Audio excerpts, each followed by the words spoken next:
The rain was falling heavily that night, the kind that seems to want to engulf the entire city. The hospital entrance was crowded, people running to and fro, cars stopping and leaving, and the sound of sirens mixing with the noise of the water hitting the ground. It was at that moment that a man appeared outside, coming slowly, his clothes soaked and his body trembling. He held a simple bag pressed against his chest, as if it were the most important thing in the world. In his other hand, a crumpled envelope already somewhat wet but carefully protected. He stopped near the automatic door and took a deep breath, as if gathering strength to take another step. But before he could enter, a harsh voice cut through the air. "Hey, you there! Stop!" The old man stopped immediately. He looked inside, then at the door, and clutched the bag even tighter. His expression was one of fear and urgency, not that of someone who was there by chance. He tried to speak, but his throat seemed to tighten. "Young man, please, I need to go inside." The answer came quickly, coldly.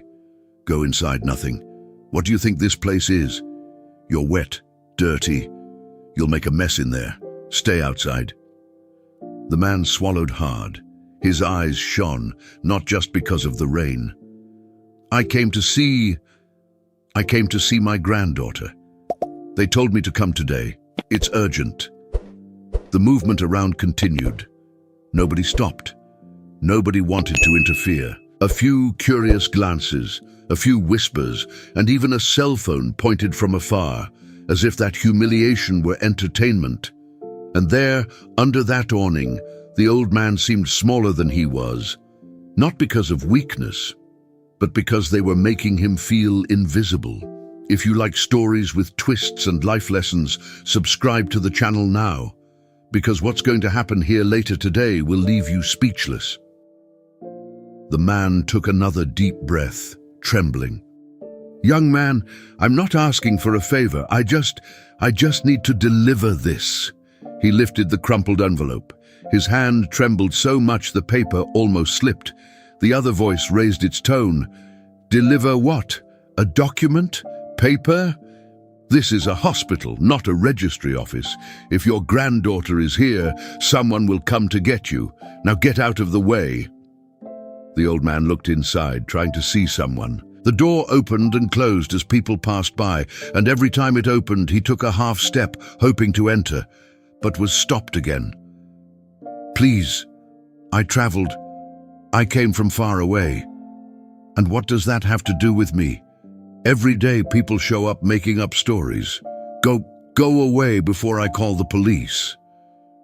The word police made the old man shudder. He didn't seem dangerous. He seemed tired.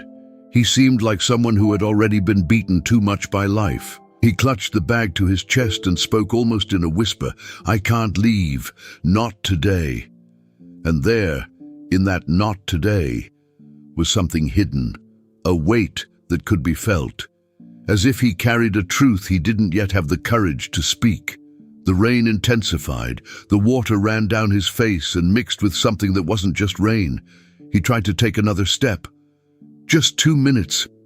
I beg you, just 2. The answer came with disdain. "That's not how it works here. And look at you. You're all wet. You'll make a mess. You'll scare people." The old man lowered his head. Shame is a silent thing, but it weighs more than any bag of cement. And when he lowered his head, the bag opened a little. Just a little. Enough to show a small, colorful folded piece of cloth, like a child's blanket. And next to it, something plush, also small, tucked into the corner. It was as if he were bringing a piece of home into the hospital. He closed the bag quickly, as if that could be a reason for further humiliation. "Sir, I didn't come to bother you. His voice faltered, and his body did too. The elderly man staggered, lost his balance for a second, and almost fell. At that moment, someone approached running from inside, a person in hospital clothes holding a clipboard. Seeing the scene, they opened the door and went outside without thinking twice.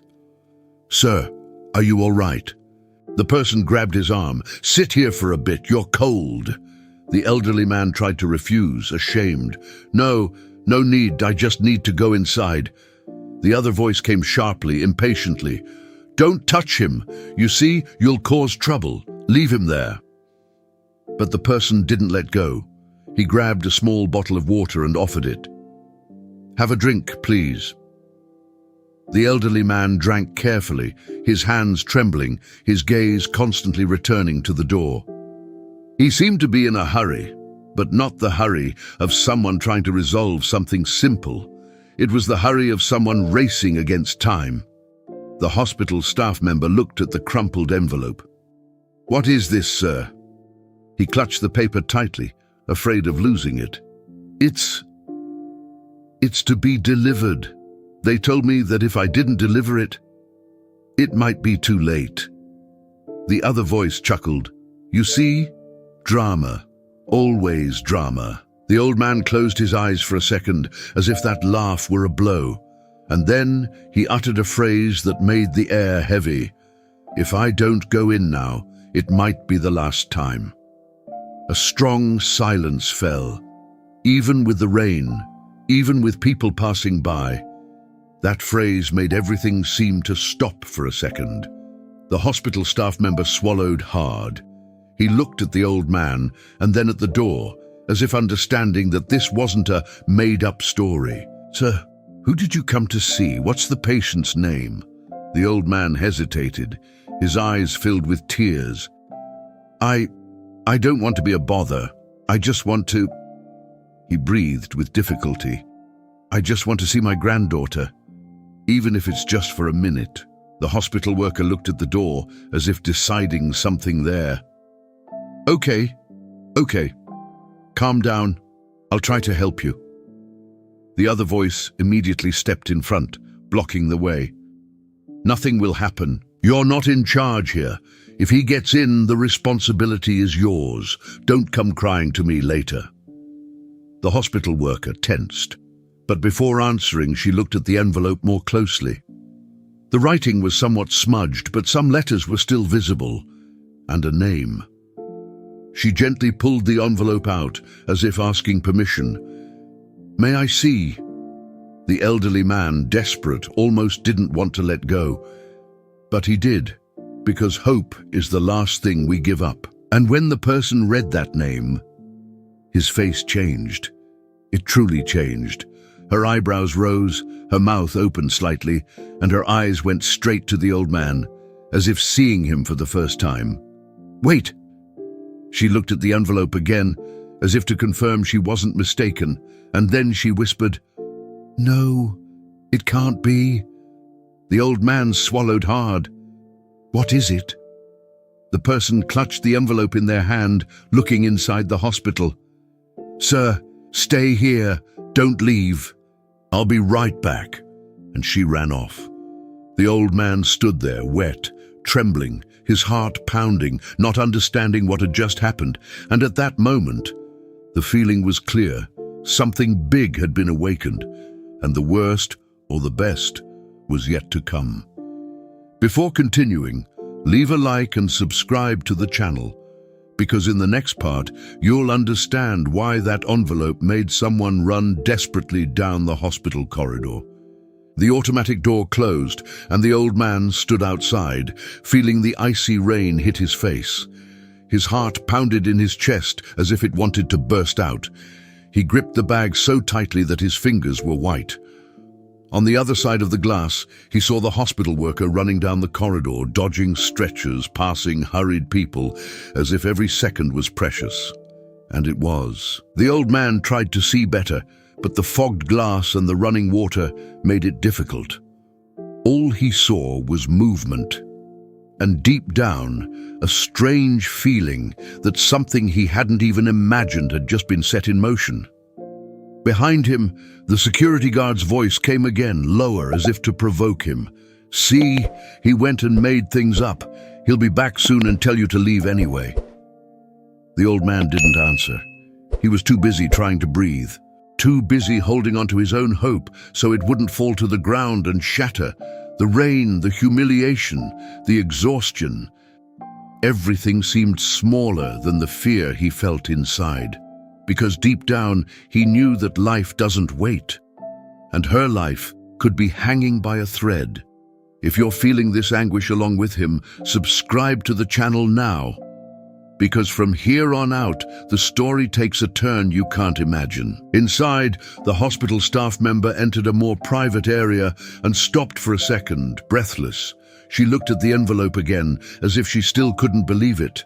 The name was there, even blurred, even crumpled, and that name was B.I.G. in that place. She quickened her pace, went to the internal reception desk and spoke hurriedly, almost unable to explain properly.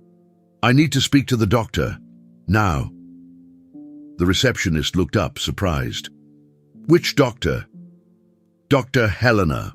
Just the way she spoke changed the atmosphere. The receptionist became serious. "She's coming out of a procedure. It's urgent. There's a gentleman outside, and this is hers."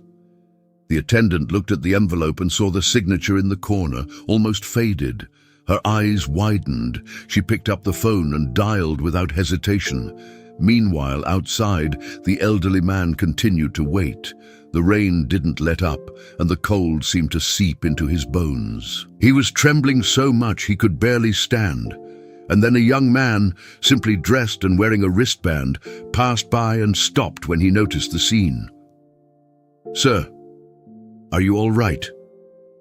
The elderly man tried to smile, but his mouth trembled. "No, it's not. But it will be, if I can get in." The young man looked at the security guard, then at the elderly man. "Is he preventing you from entering?" The elderly man took a deep breath. "He thinks I came to cause trouble. I just want to see my granddaughter." The young man frowned, indignant. "But if your granddaughter is here, you have the right to at least ask for information." The security guard interrupted immediately. "Right to what? Do you have too much free time? Mind your own business." The young man took a step back but didn't leave. This had already affected him. "Did you come from far away?" The elderly man nodded. From very far away." The young man looked at his wet clothes, his tired face, and spoke in a tone that seemed to recall his own father or grandfather. "Wait here. I'll stay with you." The security guard laughed contemptuously. "Now it's a L set. It's turned into a meeting." But even laughing, you could tell he didn't like it when someone sided with the victim, because injustice thrives on silence. Injustice thrives on a silent audience. Inside, the call was finally answered. The attendant spoke quickly. "Dr. Helena, excuse me for bothering you, but an envelope arrived here with your name on it, and there's a gentleman outside being turned away. The nurse said it's urgent." On the other end of the line, silence, and then a firm voice replied, "What is your name?" The nurse looked at the envelope and swallowed hard. "Joachim." The answer came instantly, like a shock. "Where is he?" "At the main entrance." "Don't let him leave, I'm coming now." The nurse hung up and stood there for a second, staring down the hallway, her heart racing, because the tone of that voice wasn't "let's see." It was, "This can't be happening." Dr. Helena appeared in the hallway a few moments later. Impeccable lab coat, hair tied back, quick steps.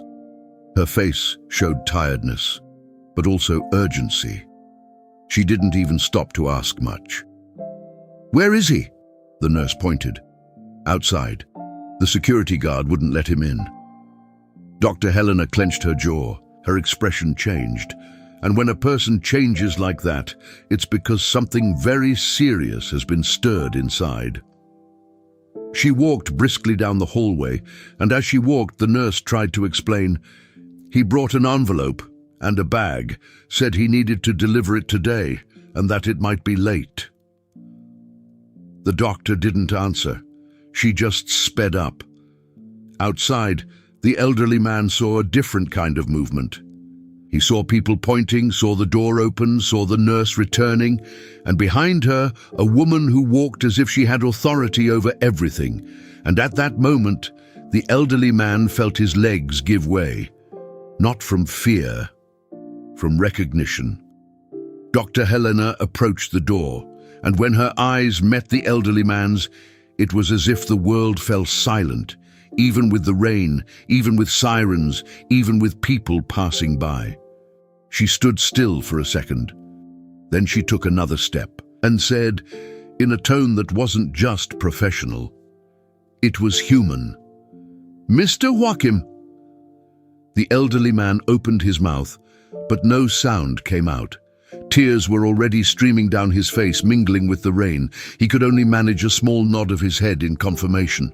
The doctor moved closer, without looking at the security guard, without looking at anyone.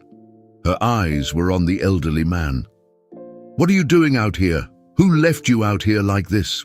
The security guard tried to speak nervously, quickly. "Doctor, I was just following protocol." He arrived all wet, without identification, saying he wanted to come in. The doctor slowly turned her face and looked at him. And it wasn't a look of ordinary anger. It was a look of someone deeply disappointed. Protocol doesn't include humiliation. The security guard swallowed hard. The young man beside the elderly man opened his eyes, as if finally someone important was seeing what was happening. The doctor turned her attention back to the elderly man, and her voice softened. "Are you all right? Are you hurt?" The old man trembled. I just need to see my granddaughter. I brought what you asked for. I tried to get here." He held out the envelope, his hands trembling. The doctor took it carefully, as if the paper were too fragile. She glanced over it, read a line, and her face hardened again. And then for the first time she said something that made the entire atmosphere change temperature. "This should have arrived sooner." The old man's eyes widened in terror. I came as fast as I could." The doctor took a deep breath, as if she were holding back a storm inside her. I know you came." She looked at the security guard again and spoke firmly, loud enough for anyone nearby to hear. "Do you realize how late you are here?" The security guard opened his mouth, but couldn't answer. The doctor bent down slightly, getting to the elderly man's height, and said in a low but clear tone, "You're going in now." The elderly man took a step, unsure, as if he still didn't believe it. The doctor extended her hand and respectfully took his arm. And at that moment, whoever was outside finally crossed the threshold. But as he crossed, the elderly man looked back and saw the security guard standing there, stiff, his face changing, because now he had realized that gentleman he had humiliated wasn't just anyone, and what was in that envelope wasn't just any old paper. If you want to see the moment when the cameras reveal everything and the truth explodes in front of everyone, leave a like and subscribe to the channel, because the next part is where justice begins to appear. The doctor pulled the elderly man into the inner corridor, and as they walked, she spoke quickly to the nurse. "Call the director, now, and ask for the entrance footage." The nurse nodded and left hurriedly. The elderly man, walking with difficulty, asked in a weak voice, "Doctor, she is..." The doctor didn't answer immediately. Her eyes welled up for a second, but she held back. "We'll do everything we can, but we need to hurry." And that sentence hurt more than any humiliation, because it wasn't a promise, it was a battle. And the battle was only beginning. The inner corridor seemed like another world. Outside, rain, noise, people passing by without looking. Inside, a tense silence, broken only by the hurried sound of footsteps and the distant beeping of machines. The elderly man walked slowly, still trembling, trying to keep up. His hand pressed the bag against his chest, as if it were the last anchor he had. The doctor walked steadily, but behind that firmness lay a weight she hid well, but which a careful eye could perceive. When they approached a door with a restricted access sign, she stopped for a second, turned to the elderly man and spoke carefully. "You'll need to put this on." She handed him a cap and a mask. The elderly man took them with trembling hands. "Doctor, can I really see her?" The doctor hesitated as if choosing her words. "Yes, but it has to be quick. She's weak." The elderly man nodded, and that "she's weak" was like a knife slowly entering. He put on the cap, tried to fasten the mask, missed, tried again, nervous like a child who doesn't want to do anything wrong because he feels that any mistake could make everything worse. The doctor helped gently, and in that touch, you could feel that it wasn't just a doctor helping a visitor, it was someone holding a heart about to collapse. They went in. The ward was cold, brightly lit, full of low sounds. There were other people inside, other pains kept silent. But the elderly man saw nothing but the bed in the back. There, lying down, too small to have so much attached to her body, was a little girl. Her pale face, her little hand with an IV, a discreet tube, a machine marking her vital signs. And at that moment, the elderly man stopped. He stopped as if his body no longer obeyed. His eyes filled with tears, his breath faltered, and he put his hand to his chest as if he needed to remember that he was still alive. He took a step, then another, and when he got close to the bed, the bag slipped a little from his arm, but he didn't even notice. He just watched, as if he wanted to memorize every detail because he was afraid he wouldn't have time. The doctor stood beside him, observing, and spoke softly in a voice that seemed more human than professional. "She's fighting, Mr. Joachim." The old man tried to speak, but his voice wouldn't come out. He just slowly placed his hand over the little girl's hand. His hand was large, rough, marked by life. Hers was small, almost without strength. He caressed it with the tip of his finger, as if afraid of breaking it. My little one." The girl didn't react immediately, but the old man continued. "Grandpa's here. I'm here." And then, as if that sound passed through some invisible wall, the girl's fingers moved slightly. Almost nothing. Almost imperceptible. But for him, it was everything. He wept silently, his face turned to the side, trying not to make a sound. The kind of crying that doesn't ask for attention, it just flows. The doctor took a deep breath and stepped back a little, giving him space, because she knew that minute could be the difference between giving up and fighting. After a short time, she returned and spoke in a firm tone, but without harshness. "Mr. Joachim, I need to explain something to you." The old man looked at her, frightened, as if bracing himself for the worst. The doctor held the envelope. "This test here, it confirms a compatibility, not total, but enough for an urgent procedure." The old man blinked, trying to understand.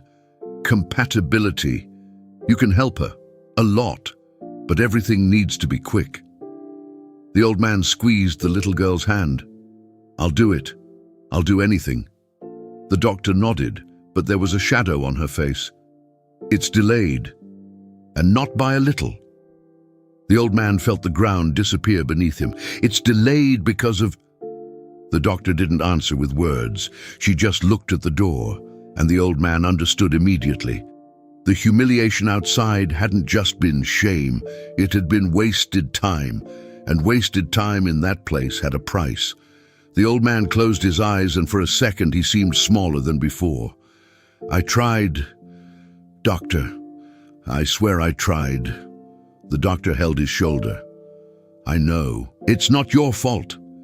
And it was at that moment that the door opened, and the nurse rushed in, speaking softly but urgently. "Doctor, the director is coming, and I asked for the images." The doctor nodded. "Great." The old man looked confused. "Images." The doctor took a deep breath. "I'm not going to let this go." She looked at the old man firmly. "You did your part. Now, I'm going to do mine." The old man remained silent, but inside something changed. That man who had arrived shrunken from humiliation now saw that he had someone on his side, and it wasn't just anyone. Outside the ICU, some staff members had already heard what happened at the entrance. It was like this. Inside a hospital, news travels faster than an elevator. One technician whispered to another. A resident looked at the door and frowned. Someone commented quietly that the security guard had gone too far. And meanwhile, at the entrance, the security guard was still trying to act as if nothing had happened, but his body was different. He fiddled with the radio, looked around, avoided eye contact with passers-by, because now he knew when an important person decides to look, the story changes. Minutes later, the director arrived, a serious man with an upright posture, accompanied by two supervisors. The nurse guided them down the corridor with restrained haste. The doctor left the ICU and found the director in the corridor, already holding the envelope. "It was security guard Rogerio," she said bluntly. "He prevented the grandfather of the pediatric ICU patient from entering. He humiliated him. He threatened to call the police, and he delayed delivering the exam results." The director didn't respond immediately. He just looked at the envelope and then at the ICU door, as if that gave real weight to his words. "Where are you, sir?" The doctor pointed. "Inside, with his granddaughter." The director took a deep breath. "Bring the images." A supervisor already had a tablet. He connected, opened the system, and the scenes began to load. The doctor remained silent, staring at the screen. The director did too. And when the video appeared, there was no way to soften it. There was the elderly man, wet, trembling, begging for 2 minutes. There was the security guard blocking him, raising his voice, using harsh words. There was the moment of near fainting, and there was the humiliation. The screen coldly showed everything, the injustice in high definition. The director pressed his lips together. One of the supervisors shook his head in disbelief. The doctor didn't blink, and then the director spoke, softly, but with a tone that seemed definitive. "Call him." The supervisor picked up the radio. "Rogerio, go to the pediatric ward corridor, now." Outside, the old man still had his hand on the little girl's hand, whispering simple things, as if love could push life into her body. "Grandpa's here. Hold on a little longer, just a little longer." And while he was saying this, the door of destiny was already opening outside, because the next scene would no longer be one of hidden humiliation. It would be truth exposed. And when the truth appears, no one can pretend. If you want to see the security guard's reaction when he realizes everything was recorded, leave a like and subscribe to the channel, because the next part is the moment when justice really starts to happen. The call on the radio echoed down the hallway, and even those who knew nothing could tell from the tone. It wasn't a request, it was an order.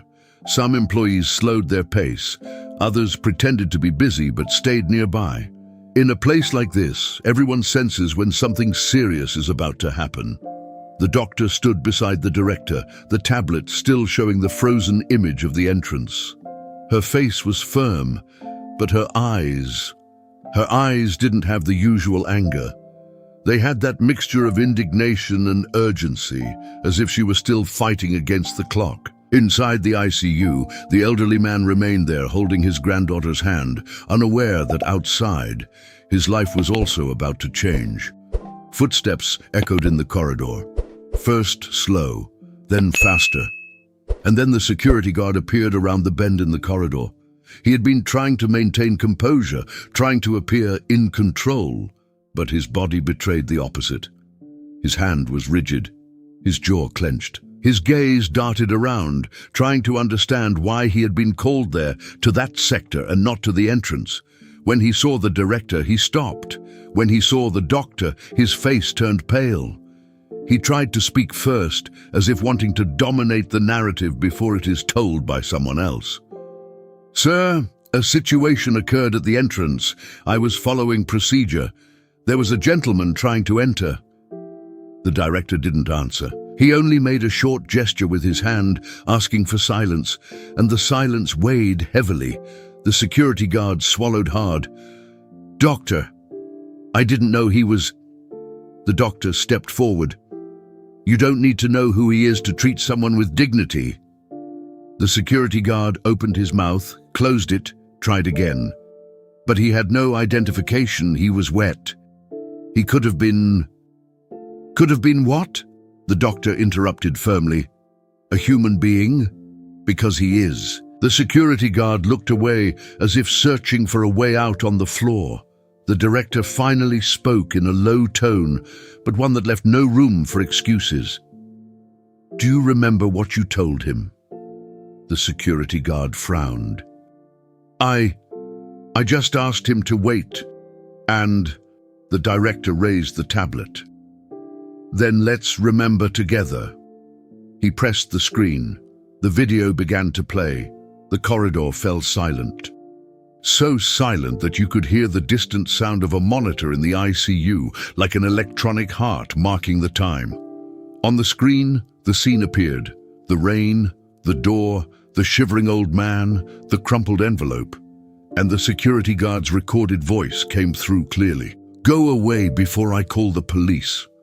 The security guard blinked rapidly. His breathing changed. The video continued. "Look at you. You're going to scare people. This isn't a shelter." With each sentence, his face grew harder, not from courage, from shame. Some employees behind exchanged glances. Someone put their hand to their mouth. A resident shook his head, incredulous. The director paused the video exactly at the moment the old man almost fell, and the security guard, instead of helping, complained. The director turned the tablet towards the security guard's face. "Is this you?" The security guard opened his mouth, but nothing came out. Just an almost inaudible yes, as if he were ashamed even of his own voice. The doctor took a deep breath. "You delayed an exam that could have helped a child in critical condition." The word critical was like a punch. The security guard tried to defend himself, his voice faltering. "I didn't know. I didn't imagine..." The director interrupted in a dry tone. "It doesn't matter." He took a step closer. "In here, a minute can decide everything, and you made an elderly gentleman waste time because of prejudice." The security guard tightened his grip on the radio at his waist, as if that could keep him upright. I was just trying to maintain order." "Order is not humiliation," the director said, without raising his voice, and perhaps that's why it was even harsher. The security guard ran a hand over his face, nervous, as if he wanted to erase what he had done. The doctor looked at the director and spoke objectively. "I want him suspended now, at least until the full investigation. I won't accept this." The director nodded without hesitation. "Rogerio, you're immediately removed from your position. Hand over your badge and wait for HR." The security guard's eyes widened. "Sir, please, I have a family. The director remained unfazed. "And you inside have one too." The security guard stood still, as if his body didn't understand what he had just heard. Then, in an automatic gesture, he took the badge from his chest and held it out. His hand trembled. The director took it and put it in his pocket, as if it weren't just an object. It was the consequence. But at that moment, the doctor took a step to the side, discreetly pointing to the ICU door. "Look over there." The security guard turned his face away. Through the glass, he could see the elderly man bent over beside the bed, holding a small hand, his head bowed as if he were praying without words. The security guard stood motionless for a second, and for the first time, he saw what he hadn't wanted to see outside. It wasn't an old man begging. It was a grandfather holding on to life with his own hands. The doctor spoke in a lower but still firm tone. "Go ahead and apologize." The security guard swallowed hard. "Doctor, I—" "Go," she repeated. He took a step, then another, and stopped again, as if he were out of breath. The director looked at him.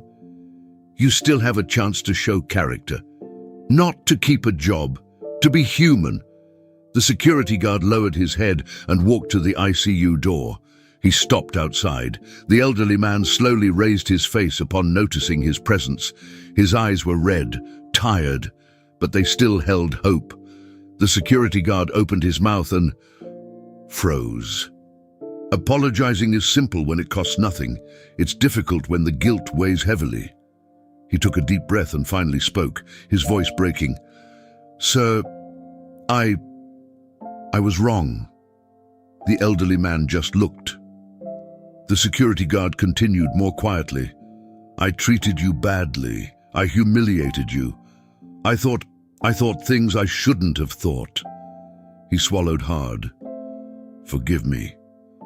The elderly man remained silent for a few seconds. And that silence said it all. It said pain. It said tiredness. It said that there are wounds that cannot be healed with words. When he finally answered, his voice was low but firm. "You didn't just hurt me with words." The security guard closed his eyes, as if it had been a direct blow to the chest. The old man continued, nodding inwards. "You delayed my time with her." The security guard began to cry, involuntarily. Quick, shameful tears, as if he were trying to hold them back and couldn't. I know. I didn't think." The old man took a deep breath, and his voice became softer, like someone choosing not to harbor hatred. "Learn one thing. We don't know what the other person is going through." The security guard nodded, crying, "I learned the hard way." The old man looked at the girl again and spoke almost in a whisper. "I just want her to live." The doctor, observing from afar, felt the weight of that phrase, and she turned to the director. "Let's get this over with, now." The director nodded, already pulling out his cell phone, giving orders. The hospital began to move again like a machine trying to make up for lost time, and the security guard stood there outside, head down, understanding that day he hadn't just lost a badge, he had lost something bigger. The illusion that he could treat someone as inferior without consequence. If this story is captivating you, subscribe to the channel and share. Because in the next part, you'll see the girl's fate and how an act of respect can change everything in the end. The corridor filled again with hurried footsteps. That kind of hurry that isn't empty, rushing. It's a race against time.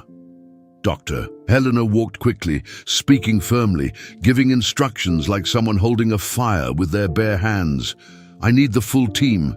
Notify the lab. Prepare the room. Now." Nurse Paula had already understood everything without needing to ask. She practically ran out, clipboard pressed to her chest, her gaze serious. The old man stayed a few more moments beside the bed, holding his granddaughter's hand as if it were a promise. He rested his forehead against her small hand and whispered in a broken voice, "Hold on, my love. Grandpa's here. I won't leave you." The girl didn't respond with words, but her chest rose and fell with effort, and that was already an answer. An answer that said, "I'm trying." The doctor returned and approached carefully.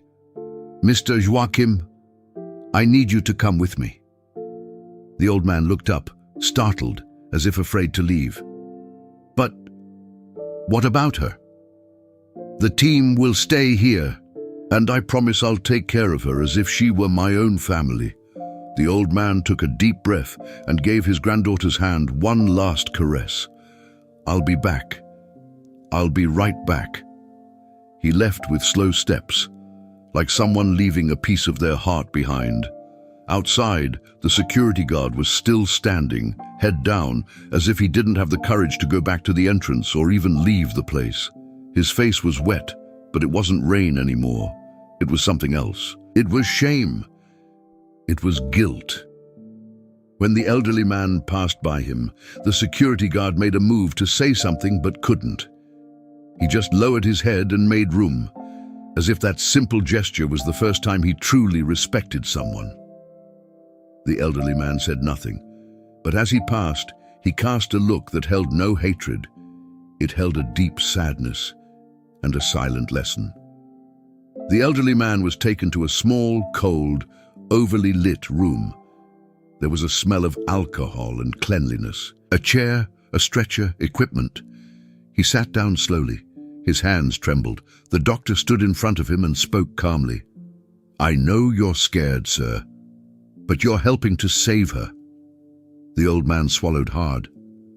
"I just want to see her running, playing, calling my name."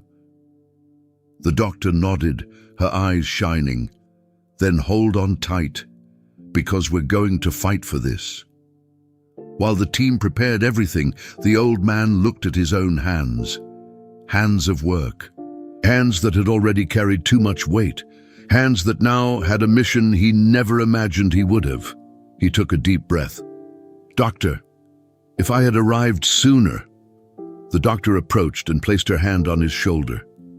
"Don't do this to yourself. It's not your fault." She looked into his eyes. "You did the impossible to be here." The old man closed his eyes and a tear slowly rolled down his cheek. "I saw her born, so tiny, and I promised myself I would protect her." The doctor spoke softly. "And you are protecting her." The procedure began. The team worked carefully, with precision. Time in there had a different measure.